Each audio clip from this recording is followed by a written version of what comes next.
दोस्तों नमस्कार, कैसे हैं आप लोग।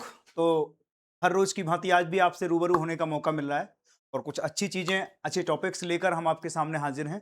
सबसे पहले सबसे पहला टॉपिक जो हमारा है, सुप्रीम कोर्ट में जजों की जो संख्या है उसको बढ़ा दिया गया है। इस तरीके का एक एक्ट जो है वो पारित हुआ है अभी अदालत में। और ये सबसे जो कंसर्निंग चीज इसमें हुई है कि बिना बहस इसको पारित कर दिया गया। बहुत सी चीजें थी जिन पे बहस होना चाहिए था। कांग्रेस से लेकर जितने भी विपक्षी दल थे वो किसी और चीज की मांग कर रहे थे। राम मंदिर का मुद्दा था और कई तरह के तमाम मुद्दे उठ रहे थे। नीट पेपर पर बातचीत को लेकर वो लोग सहमत नहीं थे। उस चीज को लेकर सदन में वॉकआउट हुआ, लेकिन सरकार ने इसको बिना किसी बहस के इसको पारित कर लिया गया है। ठीक है, अब देखो क्या होगा। कोशिश है, थोड़ा सा आज आवाज में थोड़ा दिक्कत है, हो सकता है आप तक पहुंची सारी चीजें रहेंगी लेकिन बीच बीच में कुछ दिक्कत आएगी, तो मैं आपसे थोड़ा सा क्षमा चाहता हूं। ठीक है, अब देखो 21 जुलाई 2026 को लोकसभा में सुप्रीम कोर्ट संशोधन विधेयक बिल 2026 पारित किया, जिसका उद्देश्य सर्वोच्च न्यायालय ने न्यायाधीशों की अधिकतम संख्या को बढ़ाकर न्यायिक कार्यभार लंबित जो था, अब इसमें थोड़ा सा अपन को करेक्शन करना है। ठीक है, ये जो 50 है ये कितनी हुई है, 37 हुई है। और सुप्रीम कोर्ट के अगर सीजीआई साहब को मिला ले सॉरी, तो यहां पर भी क्या है, ये भी 50 है। ठीक है, तो यहां पर जितनी जगह 50 है वहां पर 37 कर लो आप। ठीक है, बाकी सब चीजें बढ़िया है। और मैं आपको बता दूं कि इसमें संशोधन पहले कब कब हुए, दुनिया में कहाँ कौन से वो हैं सुप्रीम कोर्ट हैं दुनिया भर में, उनमें कितनी जजों की संख्या है। जैसे अमेरिका का सुप्रीम कोर्ट है, यूके का सुप्रीम कोर्ट है, और दुनिया में कई जगह की सुप्रीम कोर्ट में संख्या कितनी है।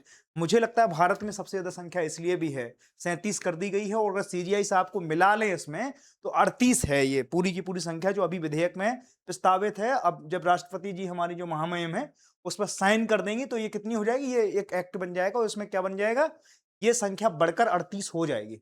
अब इसकी जरूरत क्यों पड़ी हर समय।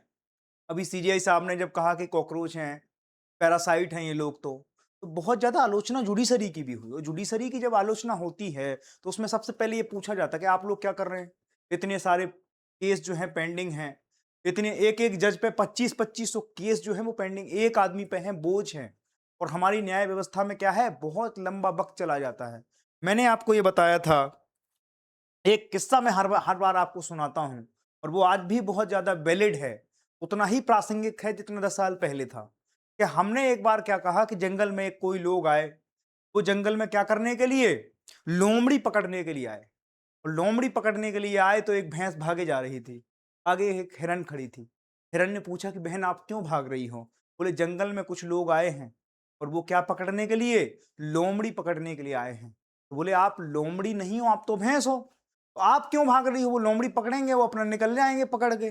बोली ये हिंदुस्तान की जुडिशरी है, मुझे ये साबित करने में 40 साल लग जाएंगे कि हम भैंस ही हैं।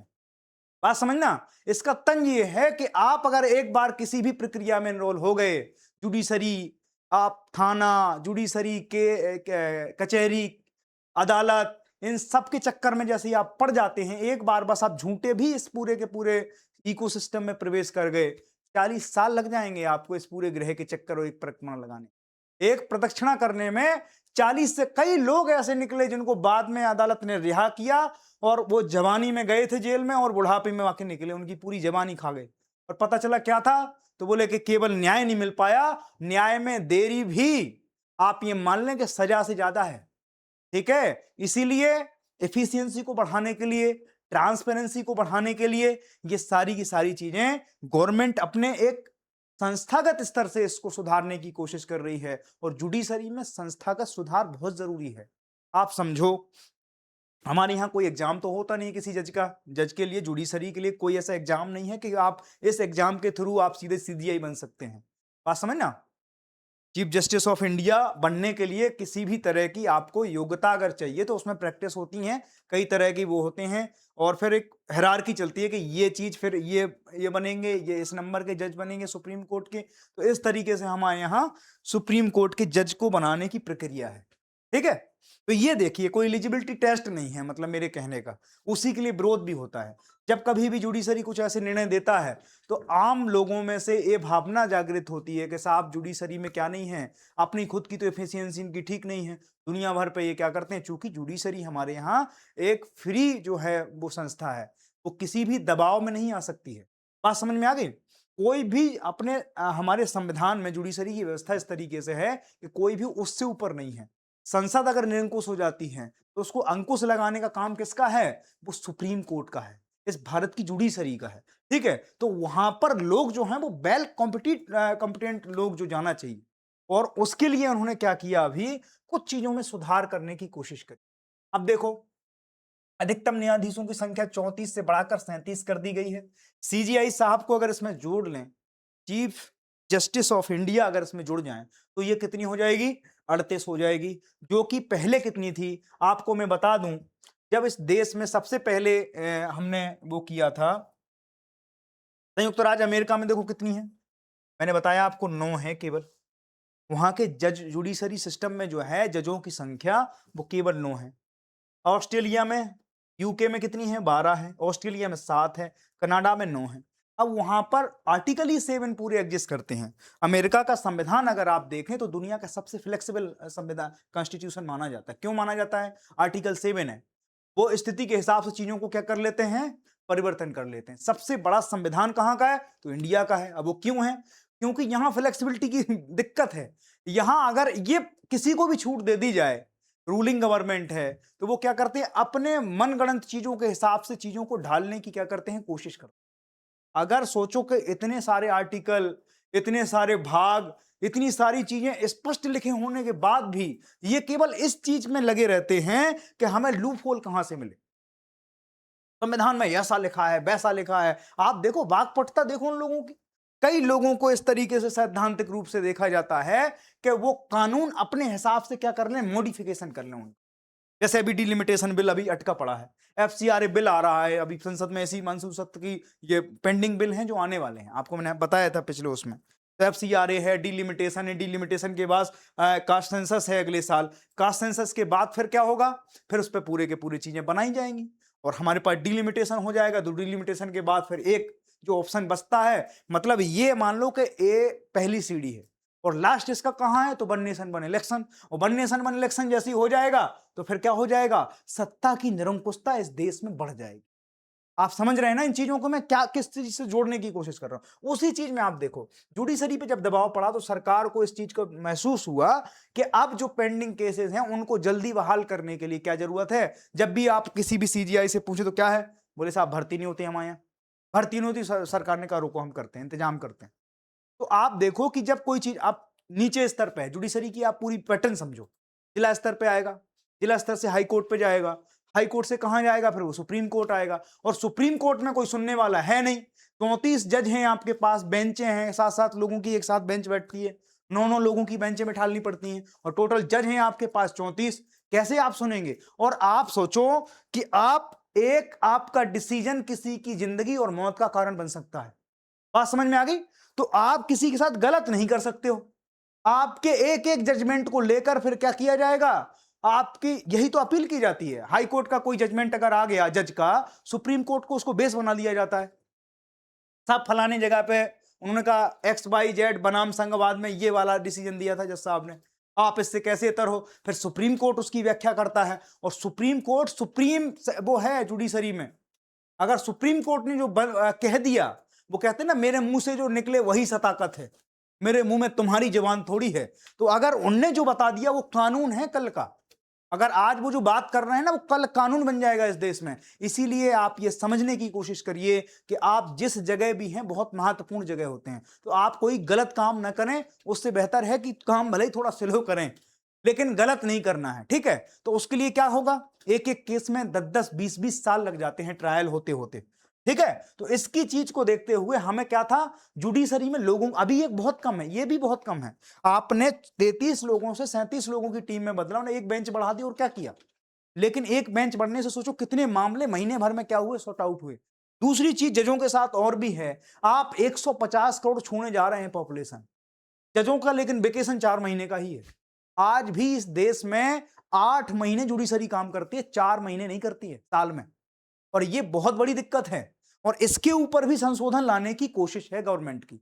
और बोले क्या है, तो बोले जजों को बहुत पढ़ना पड़ता है, बहुत मानसिक वो होता है, तनाव होता है, तो उनके लिए क्या है, 4 महीने का वेकेशन चाहिए बस। बोले उसके 4 महीने कोई काम ही नहीं होगा, देश चाहे कहीं भी चला जाए, रसातल में डूब जाए, 4 महीने जज साहब नहीं सुनेंगे।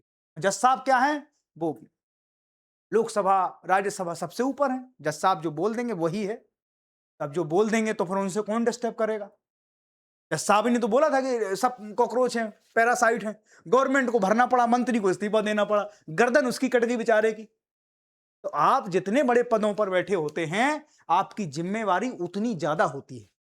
बात समझ में आ गई। तो आप देखो क्या है, कुल आप देखो जुडिशरी के ऊपर थोड़ा सा अगर कटाक्ष करना हो, अगर कोई कहता है कि आलोचनात्मक वर्णन कीजिए जुडिशरी का, तो उसमें आप ये बता सकते हैं कुल लंबित मामले, ये फैक्ट है, इसमें कोई नहीं मुकर सकता, खुद जज साहब सीजीआई साहब नहीं मुकर सकते। लंबित मामले आज भी कितने हैं, 85,000 से ज्यादा लंबित मामले सुप्रीम कोर्ट और जुडिशरी में क्या है, अटके पड़े हैं। दैनिक नए मामले कितने हो रहे हैं, तो 300 जो नए मामले हर दिन आपके पास आ रहे हैं जो लंबित हैं। इतनी बड़ी पॉपुलेशन है, इतने सारे मामले हैं, इतनी सारी दिक्कतें हैं, रोज बढ़ेंगे मामले। उसका सॉल्यूशन यही है कि उसका सॉल्यूशन शॉर्ट, जैसे आपको हेयर फॉल हो रहा है, हेयर फॉल होने का एक बढ़िया काम क्या है कि अगर उतनी ही ग्रोथ में आपके हेयर जम रहे हैं और उतने ही गिर रहे हैं तो कोई दिक्कत नहीं है। यहां दिक्कत क्या हो रही है कि वो चोक हो जा रहे हैं। मामले तो 300 आ रहे हैं रोज के, लेकिन शॉर्ट कितने हो रहे हैं, शॉर्ट 100 ही नहीं हो रहे हैं, 50 ही नहीं हो रहे हैं। तो फिर क्या होगा, ये बर्डन बढ़ता जाएगा। और अगर ये बर्डन बढ़ता जाएगा तो उसकी एक सबसे बड़ी चुनौती ये होगी कि हमें न्याय में देरी स्वाभाविक है। हमारे पास जेल उतने ज्यादा नहीं है, उनमें सुविधाएं नहीं है। कई जेलों में देखो आप, शौचालय की व्यवस्था क्या है, जो कि मानव गरिमा और उनके आत्मसम्मान के भी खिलाफ है। हम किस लिए, हम किसी भी कारावास किसी भी आदमी को करते हैं, उसको क्या कहते हैं, सुधार गृह। हम किसी को इंटेंशनली थोड़ी किसको मारने के लिए हम जेल कर रहे हैं। जब आप किसी को जेल करते हैं, इसका मतलब है सुधार गृह में भेजा जा रहा है। वो व्यक्ति समाज के लिए थोड़ा दिक्कत पैदा कर रहा है, उसको 10 20 5 साल 7 साल 8 साल 10 साल जिस हिसाब से उसने क्राइम कर रखा है उसको वहां भेज दो, वो सुधर के वापस समाज के लिए कंट्रीब्यूशन करेगा। आखिर ये पूरी व्यवस्था का कॉन्सेप्ट तो यही है। लेकिन अब एक आदमी जवानी में गया, 25 साल का लड़का कोई क्राइम कर गया, जवानी में कुछ कर गया, और वो गया कॉकरोच पार्टी के उसमें कायम है आंदोलन में, और जाके संसद भवन का गेट तोड़ दिया उसने। अब तोड़ तो दिया उसने, 25 साल में पहुंच गया वो जेल। अब क्या होगा, उस पर चलेंगे ट्रायल पे ट्रायल, तारीख पर तारीख, तारीख पर तारीख। माय लॉर्ड, वो 50 साल 55 साल 65 साल कब हो जाएगा उसे पता ही नहीं चलेगा कि 40 साल में उसको कि वो निर्दोष था।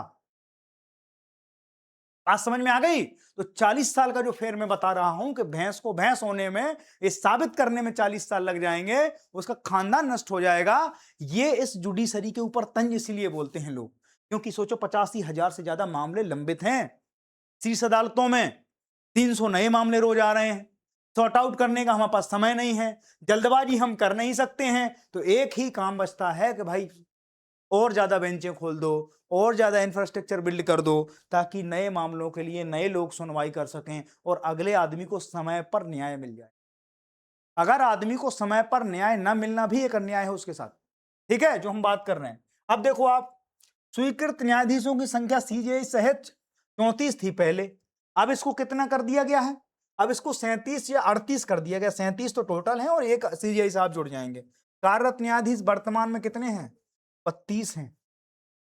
34 में भी अभी कार्यरत इतने हैं, यानी कि अगर हम पूरे 38 भर लें तो कितने बढ़ जाएंगे, 32 में अगर 38 बता दो तो कितना, 6 ही तो बढ़े, और 6 ही तो बढ़े, और उतने में कितनी, 2 बेंचें लग जाएंगी। 2 बेंचों में रोज के मामले कुछ ना कुछ तो सॉर्ट आउट होंगे। ठीक है, तो ये देख लेते हैं आप। सुप्रीम कोर्ट की स्थापना, इसमें थोड़ा सा फैक्चुअल बात देख लेते हैं, इसकी हिस्ट्री देख लेते हैं। 26 जनवरी 1950 को हुई। मूल अधिनियम सुप्रीम कोर्ट एक्ट 1950 के द्वारा इसको क्या है, इसको पूरे के पूरे पावर यहीं से मिलते हैं। तो सुप्रीम कोर्ट एक्ट है 1950 का, ये अधिनियम ही इसको क्या करता है, सुप्रीम बॉडी बनाने के लिए ये बाध्यकारी है। ठीक है, अब देखो अब तक न्यायाधीशों की अधिकतम संख्या कितनी है, 34 है। 1993 से यथावत अभी यही चली आ रही है। हमने सोचो जुडिशरी में 1993 के बाद कोई काम ही नहीं किया, अभी हमने फिर कुछ चीजें करी ठीक है, 50 के बाद हमारे पास जब शुरुआत हुई, जब यहीं से हुई, 10-12 न्यायाधीश थे हमारे पास। धीमे धीमे हमें जरूरत पड़ी, जुडिशरी पे बोझ पड़ा। अब बोझ पड़ेगा, आप सोचो, वो एक नेचुरल फेनोमेना है। 150 करोड़ लोगों के साथ अलग अलग तरीके की समस्याएं हैं, कई फ्लड से, कई कब्जे से, कई कई तरह की दिक्कतें हैं इस समाज में भाई। दुनिया का 2.5% क्षेत्रफल लेके हम दुनिया की 18% जनसंख्या, 20% जनसंख्या पाल रहे हैं उस क्षेत्रफल पे। समस्याएं तो होंगी। 1 फीट अगर आपने बगल में गली में अपना मकान बना लिया, वहां दिक्कतें हैं।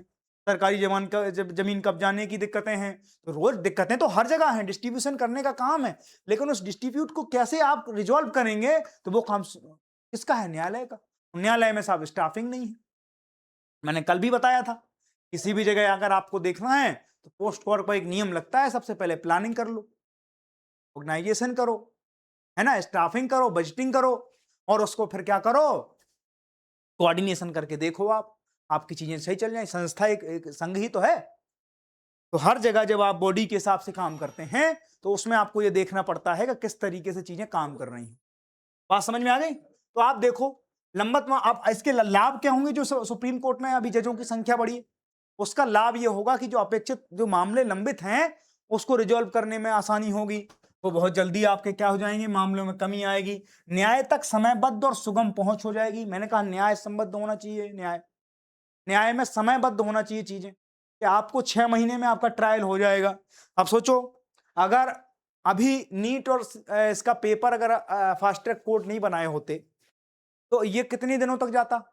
राम मंदिर की चोरी हुई, ऐसा मामला सामने आया, उन्होंने कहा कि इसकी जो फास्ट ट्रैक कोर्ट में डाल के कितने 60 दिनों के अंदर हमें पूरा का पूरा मामला सॉर्ट आउट करना है। समझ पा रहे हो आप? तो ये बहुत जरूरी है। लेकिन अब चूंकि लोकतांत्रिक देश है, और किसी भी, चाहे राजतंत्र हो, लोकतंत्र हो, आप किसी भी चीज में आप अगले को जो गिल्टी है उसको भी तो मौका दोगे। अगर आप कहते हो कि वो गलत है, तो उसको गलती का भी तो मौका दोगे कि हम क्यों गलत हैं, या उसे भी तो पक्ष रखने का अधिकार है इस देश में। तो जब पक्ष रखने का अधिकार है, तो मामला कहां जाएगा? अदालत में जाएगा। और अदालत में जाएगा तो फिर वो 4 चीजों से मिलकर बनता है। सबसे पहले बड़े पीठों के गठन में सुविधा होगी, संवैधानिक मामलों के शीघ्र निपटान में मदद होगी, न्यायपालिका की संस्था की क्षमता और दक्षता में वृद्धि के लिए भी ये लाभकारी होगा। ठीक है, अब देखो आप, ये विधेयक कैसे पारित हुआ? तो लोकसभा या राज्यसभा में कोई कानून मंत्री है जो वो इसको क्या करेगा, ले जाएगा। कहां पर? या तो लोकसभा में या राज्यसभा में। ठीक है, इसके बाद लोकसभा में पारित, बिना विस्तृत बहस के पारित किया गया। राज्यसभा में प्रस्तुति एवं पारित करना, राष्ट्रपति की स्वीकृति और फिर अधिनियम के रूप में लागू कर देना। अभी लोकसभा में पारित हुआ बिना बहस के, अब इसे राज्यसभा में ले जाया जाएगा, राज्यसभा में भी पारित हो ही जाएगा। ठीक है, राज्यसभा में हो जाएगा, साधारण बहुमत से होना है, कोई विशेष बहुमत की जरूरत है नहीं इसमें। विशेष बहुमत तो डिलिमिटेशन में चाहिए उन्हें, है ना, 2/3 बहुमत टोटल उसका, और 2/3 जो जिस दिन जाओ उस दिन का। तो जब 2/3 है तो विशेष बहुमत हो गया। इसके लिए साधारण बहुमत की जरूरत पड़ेगी, तो आराम से हो ही जाएगा। राष्ट्रपति उनके घर के हैं, तो महामहिम जी उस पर क्या कर देंगे, सिग्नेचर कर देंगे, और फिर ये क्या हो जाएगा, एक्ट बन जाएगा। और सुप्रीम कोर्ट में जजों की संख्या जो है, अब इसमें क्या होता है, आप संवैधानिक थोड़ा सा वो देख ले। आर्टिकल 124 ये कहता है कि सुप्रीम कोर्ट में जो जज होंगे, उनकी नियुक्ति, उनकी सेवा शर्तें, उनकी सारी की सारी जो वो है नियुक्ति से संबंधित, कि वो क्या कर सकते हैं, क्या नहीं कर सकते हैं, क्या उनके कोड ऑफ कंडक्ट हैं, वो सारी की सारी चीजें आर्टिकल 124 में निहित हैं। एक एक चीज लिखी हुई है कि आपको क्या करना है, क्या नहीं करना है, बाल टेढ़े करके चलना है कि बाल सीधे करके चलना है, वो सारी की सारी चीजें कहाँ हैं, आर्टिकल 124 में लिखी हैं। और जब हम कहते हैं आर्टिकल 124 में लिखी हैं, तो आपके पास सारी चीजें लिखित में हैं। आप ये नहीं कह सकते कि साहब हम तो टेढ़े होकर चलेंगे, हम तो सलमान खान बन के नहीं चल सकते हो आप, उसमें लिखा है। अगर चलोगे तो फिर क्या है, आपके ऊपर गाज गिरने की पूरी संभावनाएं हैं। बात समझ में आ गई? तो सुप्रीम कोर्ट का जज भी संविधान से ऊपर नहीं है, संविधान इज अ सुप्रीम। ठीक है, अनुच्छेद 126 में देखो, कार्यवाहक मुख्य न्यायाधीश की व्यवस्था है कि अगर मान लो कि जो हमारे सीजीआई साहब हैं, किसी कारणवश वो उस पद पर नहीं है, या कुछ उनके पास अप्रिय घटना हो जाती है, किसी चीज में संलिप्त पाए जाते हैं, उनको हटाया जाता है। मान लो कि किसी जज के खिलाफ जो है इम्पीचमेंट आता है कि सदन में, उसको क्या कर दिया जाता है, बहाल कर दिया जाता है। तो वो रिक्त स्थान है, तो फिर उसके लिए क्या, उस समय उस टाइम ड्यूरेशन के लिए एक वो बनाया जाएगा कि भाई एक कार्यवाहक सीजीआई बना दो। चीफ जस्टिस ऑफ इंडिया कार्यवाहक जो है वो बना दो। उसके बाद क्या होगा, उसके बाद फिर वो चलाएगा। तो उसकी व्यवस्था कहाँ है, आर्टिकल 126 में है कि वो कार्यवाहक कैसे होगा, किस तरीके से उसकी नियुक्ति होगी। क्योंकि शॉर्ट टर्म के लिए तो अलग चीजें होंगी, लॉन्ग टर्म के लिए अलग चीजें होंगी। आर्टिकल 128 में सेवानिवृत्त न्यायाधीशों के लेन देन का प्रावधान है। जैसे कोई समिति बनी, राम मंदिर चोरी के लिए एक समिति का गठन किया गया, कोई भी ऐसी चीजें बनी, जैसे एनवायरमेंट के लिए बनी थी, कस्तूरी रंगन समिति बनी, गाडगिल समिति बनी, तो इन समितियों में कोशिश ये की जाती है कि जो जो हमारे सीजीआई, फॉर्मर सीजीआई साहब हैं, उनको उस समिति में रख दें, जिससे उसका क्या वजन बढ़ जाता है, वेटेज आ जाता है। तो अब जिंदगी भर ने क्या किया, न्याय करने का काम किया है, तो अब इनको हम इस तरीके से भी उपयोग कर सकते हैं। और फिर क्या करना है, उनको उसमें लेने का प्रावधान आर्टिकल 128 में है। आर्टिकल सुप्रीम कोर्ट एक्ट 1950 चार न्यायाधीशों की संख्या से संबंधित है, धारा 4 है, उसमें ये सारी की सारी व्यवस्थाएं हैं। तो हमने आपको बता दिया सारा का सारा, है ना। चुनौतियां क्या है कि बिना विस्तृत बहस के पारित हुआ ये बिल, ठीक है, बिना विस्तृत बहस के संसद में पारित है, जो संसदीय परंपरा के क्या है, खिलाफ है।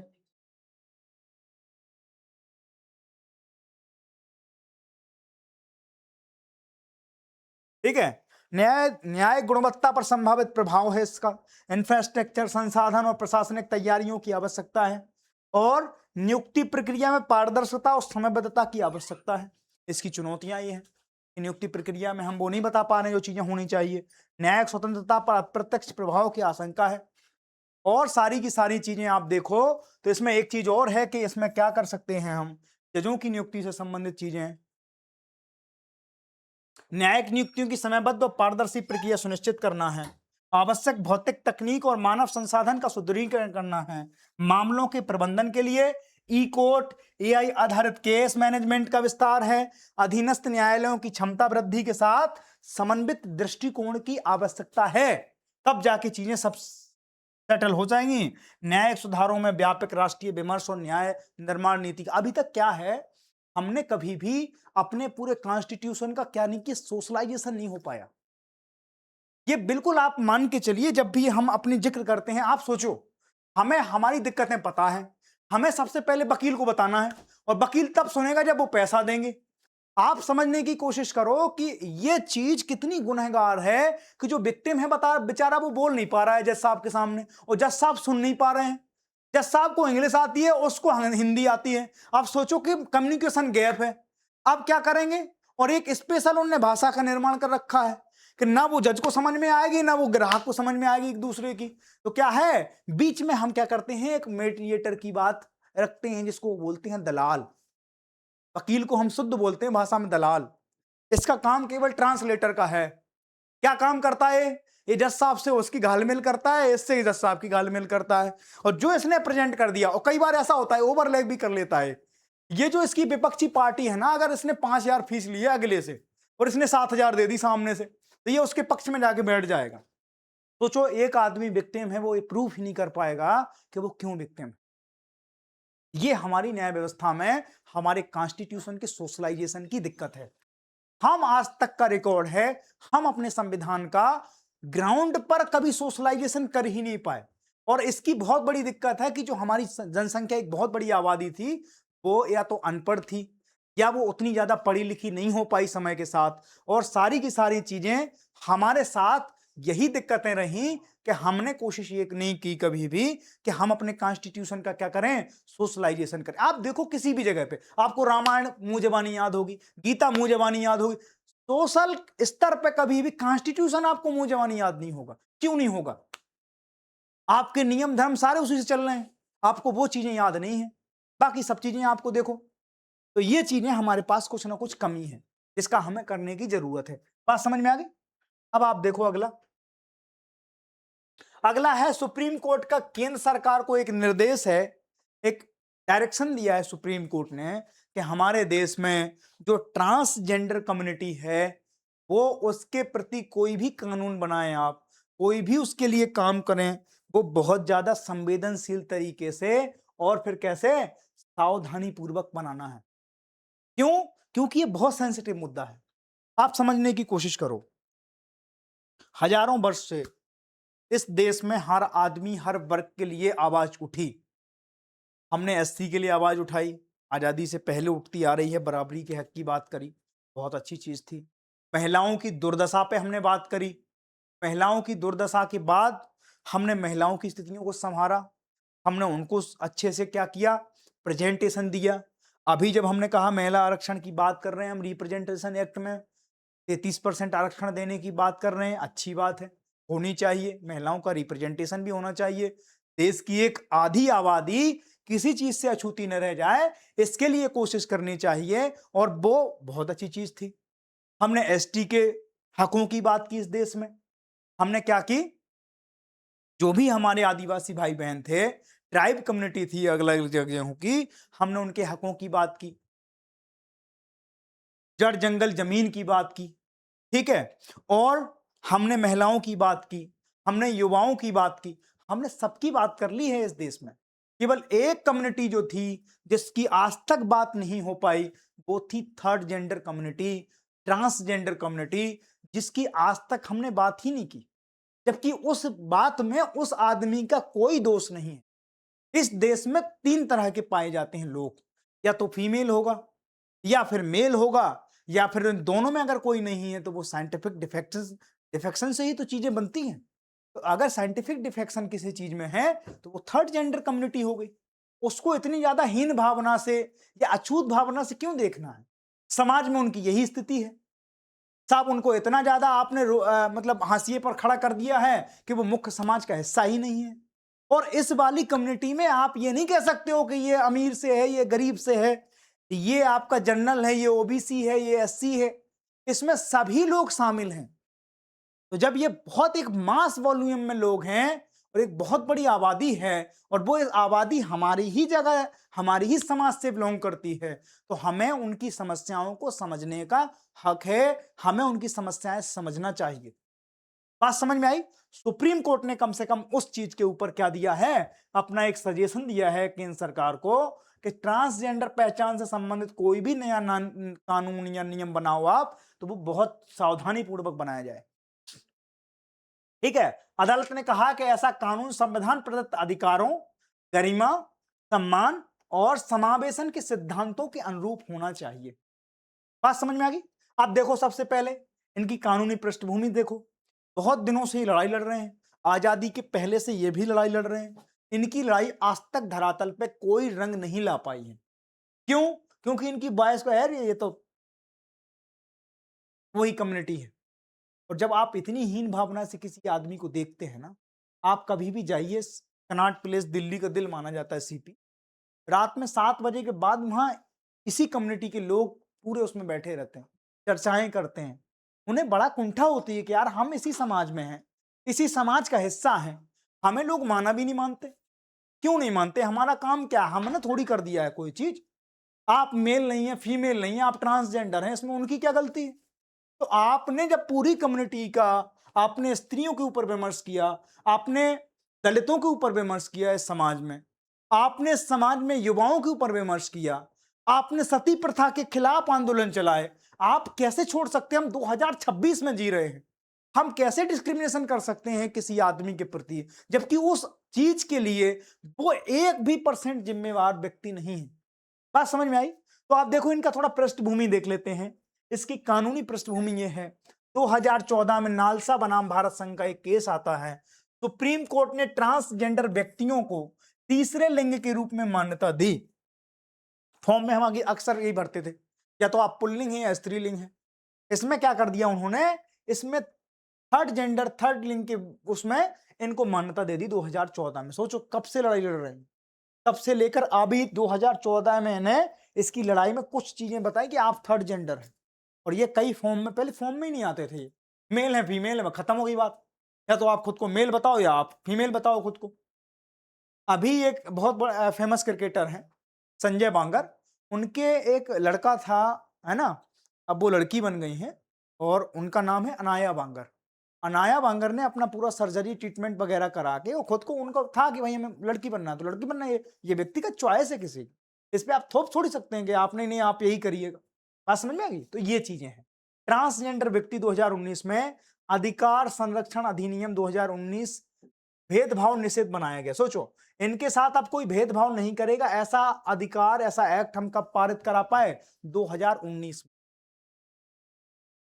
1919 से काम चल रहा है और 2019 100 साल की लड़ाई है ये, इतना काम हो पाया है कानूनी रूप पे धरातल पे। ठीक है, सुप्रीम कोर्ट ने 2020 में ट्रांसजेंडर पर्सन्स एक्ट 1900 पारित पर निर्णय कई प्रावधानों पर प्रश्न चिन्ह खड़े किए, केंद्र से संशोधन पर विचार और सुझाव दिए। कई उन्हें ऐसा लगा कि ये चीजें ठीक नहीं है, तो इस पर क्या करो, आप सुधार करो, ऐसा सुझाव दिए सुप्रीम कोर्ट ने। विभिन्न याचिकाएं, अधिनियम की कमियां क्या थी? पहचान प्रमाण प्रक्रिया, कल्याणकारी योजनाओं के अपर्याप्त क्रियान्वयन पर चुनौती थी। 2025 में सुप्रीम कोर्ट ने केंद्र सरकार के निर्देश दिया, कोई भी नया कानून सावधानी पूर्वक परामर्शात्मक और अधिकार समर्थक हो, इसकी बात सुनिश्चित करना आपका दायित्व है। ठीक है, टिप्पणियां क्या की सुप्रीम कोर्ट ने? ट्रांसजेंडर व्यक्तियों की पहचान उनकी आत्म पहचान पर आधारित होनी चाहिए। किसी भी नई विधि में मानव गरिमा, निजता और समानता का पूर्ण सम्मान सुनिश्चित हो। कानून बनाते समय ट्रांसजेंडर समुदाय से परामर्श और उसकी भागीदारी अनिवार्य हो। मनमाने मेडिकल परीक्षण, सर्जरी, पहचान और निर्धारण जैसी प्रक्रियाओं से बचा जाए, है ना। नीतियां बनाते समय भेदभाव रहित, समावेशी और अधिकार आधारित दृष्टिकोण अपनाया जाए। बात समझ में आ गई? ये सुप्रीम कोर्ट ने अभी दिया है निर्देश, किसको? हमारी केंद्र सरकार को। अब देखो आप, इनके साथ क्या क्या दिक्कतें हैं संवैधानिक तौर पर। समानता का अधिकार, आर्टिकल 14। जब हम आर्टिकल 14 की बात कर रहे हैं, हम इन्हें समान नहीं मानते, तो आर्टिकल 14 इनके फंडामेंटल राइट का वायलेशन है। जबकि आर्टिकल 14 कहता है कि देश में किसी भी व्यक्ति के साथ आप भेदभाव नहीं कर सकते। ठीक है, हम इनके साथ करते हैं, तो आर्टिकल 14 का वायलेशन कर रहे हैं आप। इसके बाद धर्म, जाति, लिंग के आधार पर आप किसी के साथ भेदभाव नहीं करेंगे, वो निषेध किया गया है आर्टिकल 15 में। तो आर्टिकल 15 का भी वायलेशन कर रहे हैं हम। आर्टिकल 14, आर्टिकल 15, धर्म, जाति, लिंग आदि के आधार पर, मतलब आप स्त्री हैं, इसके आधार पर आप कोई नहीं कह सकते कि फलाने की सीईओ की पोस्ट हम नहीं देंगे। क्यों? क्योंकि आप स्त्री हैं, आप ट्रांसजेंडर हैं। तो स्पष्ट लिखा हुआ है कि धर्म, जाति, आधार और लिंग के आधार पर आप किसी भी व्यक्ति को भेदभाव नहीं कर सकते हैं। अगर आप कर रहे हैं तो आप क्या हैं? आर्टिकल 15 का वायलेशन कर रहे हैं। बात समझ में आ गई? आर्टिकल 19 सबसेक्शन 1 क्लॉज ए में ये है अभिव्यक्ति की स्वतंत्रता। कोई व्यक्ति अपनी आवाज उठाएगा, उसकी आवाज को क्यों नहीं आप सप्रेस थोड़ी करेंगे। ठीक है, तो आपने आर्टिकल 19 का वायलेशन किया। आर्टिकल 21, जीवन और व्यक्तिगत स्वतंत्रता का अधिकार है, गरिमा, निजता और आत्मसम्मान भी इसमें शामिल है।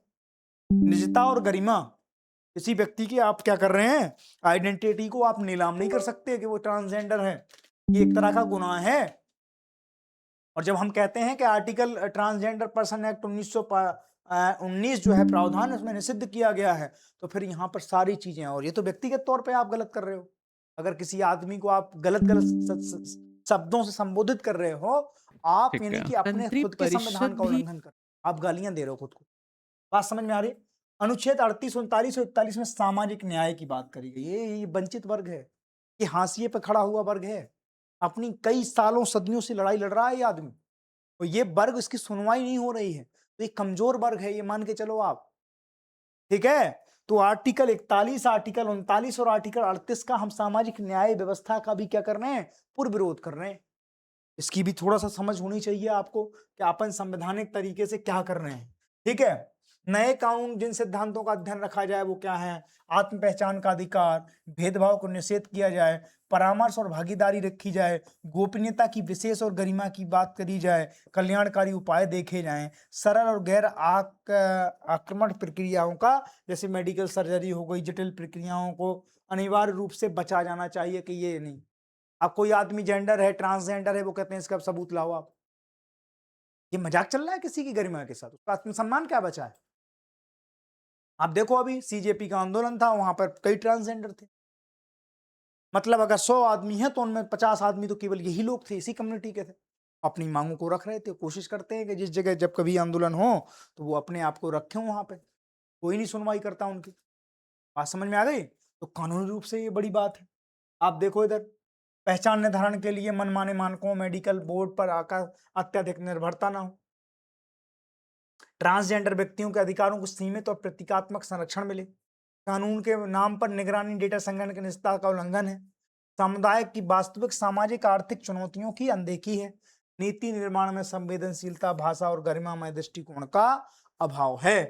अब देखो इधर केंद्र सरकार संशोधित विधि का मसौदा तैयार करे, व्यापक परामर्श करे, समुदाय विशेष के लोगों को भी बुलाए, उसमें अधिकार आधारित समावेशी और भेदभाव रहित कानून बनाए। तीसरी चीज है कि प्रभावी क्रियान्वयन हो, उसका जागरूकता हो और दक्षता निर्माण हो। ठीक है, क्षमता निर्माण पर भी ध्यान दिया जाए। निरंतर समीक्षा और प्रतिबद्धता तंत्र को विकसित किया। बात समझ में आई? ये सारी की सारी चीजें हैं जो मुख्य रूप से इन्हें क्या कर सकती हैं, ग्राउंड पर इनको इनकी चीजों को इनका अधिकार दिला सकती है। बात समझ में आई? सुप्रीम कोर्ट ने इसी चीज पे कि भाई ये बहुत ज्यादा संवेदनशील विषय है, इस पे आप इस तरीके से हर कानून नहीं बनाओगे, आप बहुत सोच समझकर पांव फूक फूक कर रखोगे आगे। ठीक है, तो ये सारी की सारी चीजें। अगला और देख लेते हैं। अगला है समुद्र मंथन योजना। इसके लिए 84,084 करोड़ रुपए हमने अगले 5 साल के लिए एक रोड मैप बनाया है। इसमें समुद्र मंथन योजना का काम क्या है? सबसे पहले समुद्र मंथन की आप एक विशेषता समझ लो कि समुद्र मंथन कब हुआ था। जैसा कहते हैं हिंदू रीति रिवाजों में किंवदंतियां हैं, कई जगह लेख भी मिलते हैं कि जब इस देश में धरती पे कुछ नहीं था तो साहब क्या था, तो बोले कि पानी ही पानी था। आज भी 70% पानी तो है ही, उस समय भी था बोले पानी। फिर क्या हुआ? बोले देवताओं ने और दैत्यों ने क्या किया, एक समझौता किया, एग्रीमेंट किया। उसमें ये रखा गया कि एक पहाड़ जो है उसको इस पूरे समुद्र में डालकर, और शेषनाग जो है, इसमें माना जाता है कि धरती टिकी हुई है, ऐसा मानते हैं वो लोग, उस शेषनाग को बीच में रख के और मथानी की तरह और इसको रस्सी की तरह यूज करेंगे, और इसमें से जो जो चीजें निकलेंगी तो क्या होगा, उसका आपस में बंटवारा हो जाएगा। भाई हुई समुद्र मंथन, एक तरफ देवता लग गए, एक तरफ दैत्य लग गए, और दैत्य और देवता जैसे ही लगे तो उसमें से जैसे ही मंथन किया तो कई अच्छे रत्न भी निकले, चंद्रमा निकला और कई चीजें निकली, जहर भी निकला, है ना, है अमृत भी निकला, सारी चीजें निकली, और सारी चीजों को फिर अलग अलग तरीके से बांटा गया। बात समझ में आ गई? और जब बांटा गया तो उसी के ऊपर इस समुद्र मंथन योजना का क्या रखा गया, नाम रखा गया कि हम समुद्र में कई जगह ड्रिलिंग करेंगे, कई जगह R&D करेंगे।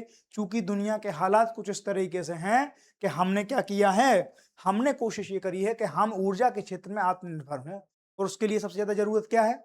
जरूरत यह है कि हम समय समय पर क्या करें, इन चीजों की ड्रिलिंग करके एक्सप्लोरेशन करें, और उसके बाद जो निकले उसको फिर हम अपने यूज में लें, और हमारी जो विदेशी निर्भरता है उसको कम करें।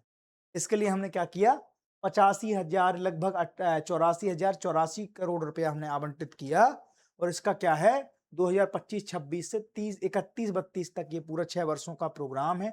ठीक है, इसमें हमारा लक्ष्य क्या है, तो हमारा 1600 MMTOE से लेकर मैट्रिक टन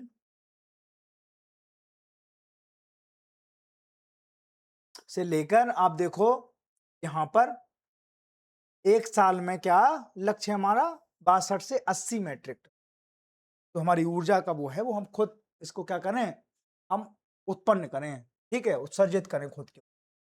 अब तटीय क्षेत्रों में तेल और गैस अन्वेषण को प्रोत्साहन देना होगा, उद्देश्य इसका हाइड्रोकार्बन संसाधन आधार को 1600 से 2200 MMTOE तक बढ़ाना, वार्षिक उत्पादन को 62 से 80 MMTOE तक करना। ठीक है, ये अभी 62 टन है हमारे पास, मैट्रिक टन। ठीक है, अब इसमें क्या है, ऊर्जा आयात पर निर्भरता कम होगी, उद्देश्य तो यही है। आत्मनिर्भर भारत के लक्ष्यों को समर्थन मिलेगा। 2047 तक जब हम कहते हैं कि विकसित भारत होगा, उसमें इन चीजों की बड़ी भूमिका होने वाली है, तो ये करना ही है। अभी हमने देखा स्टेट ऑफ हॉर्मूज हमने बंद किया, कैसे हमारे प्राइसेस बढ़ गए, क्राइसिस हुआ बहुत ज्यादा, तेल के प्राइस बढ़े, तो उन सब चीजों को हम क्या कर रहे हैं, थोड़ा सा न्यूट्रलाइज करने की करना है। डेटा अधिग्रहण संग्रहण और उन्नत अध्ययन है। अब तटीय अन्वेषण लाइसेंसिंग पर प्रोत्साहन मिलेगा। अन्वेषण कुओं की ड्रिलिंग के लिए वित्तीय सहायता मिलेगी। खोज और मूल्यांकन के लिए सहायता मिलेगी। क्षमता निर्माण, प्रौद्योगिकी विकास और नवाचार को बढ़ावा देने के लिए और आगे आएंगे। बात समझ में आ गई? अब इसमें देखो कौन है नोडल मंत्रालय है, पेट्रोलियम एवं प्राकृतिक गैस मंत्रालय। कार्यान्वयन एजेंसी है oil and natural gas, ONGC। ठीक है, अन्य भागीदार हैं all India limited, Bharat petroleum, निजी कंपनियां, और वित्त पोषित है पूरी तरह से केंद्रीय वित्त पोषण के आधार पर। पूरी तरह से सरकार इसमें 84,000 करोड़ दे रही है, कोई इसमें और जगह नहीं है। ठीक है, भारत की अपतटीय खोज क्षेत्र 7.5 लाख वर्ग किलोमीटर है। पश्चिमी तटीय बेसन अत्यधिक संवेदनशील है। कृष्णा गोदावरी मुंबई हाई कच्छ, कैम्बे और बेशन आदि, इसमें हम एक्सप्लोरेशन करेंगे, तो यहाँ बहुत ज्यादा चांसेस हैं यहाँ चीजें मिल जाएं। बात समझ में आई? देखो इधर डेटा अधिग्रहण एवं अध्ययन 2025-26 में होगा। पूरी टाइमलाइन समझो इसकी। अन्वेषण लाइसेंसिंग और अन्वेषण कुएं खोदो जो आवंटित होंगे वो कब होंगे? 26 से 28 के बीच में। और मूल्यांकन और खोज कब से होगी? 27 से 30 के बीच में। और व्यावसायिक उत्पादन हम कब से करेंगे? 30 से 32। यानी अभी 5 साल तो हमें इसके खोजबीन में लगेंगे, और ड्रिलिंग और उसको हम कितना कॉमर्शलाइजेशन के स्तर पर ले जाने में हमें कम से कम 6 साल लग जाएंगे। ठीक है। लक्ष्य है कि 2200 से लेकर 80 MOT से लेकर हमारा 2200 तक चला जाए। ठीक है, साल से 5 साल में। ठीक है, तो ये थी हमारी समय समुद्र मंथन योजना। इन चीजों को थोड़ा सा देख लेना। इसके साथ कुछ क्वेश्चन भी होंगे जो मैं आपको दे दूंगा। और बाकी आज थोड़ा गले में हमारी दिक्कत है, तो मैं आज यहीं छोड़ रहा हूँ आप लोगों को। कल फिर मिलेंगे, इसी समय मिलेंगे, कुछ अच्छे विषयों के साथ मिलेंगे। तब तक के लिए थैंक यू।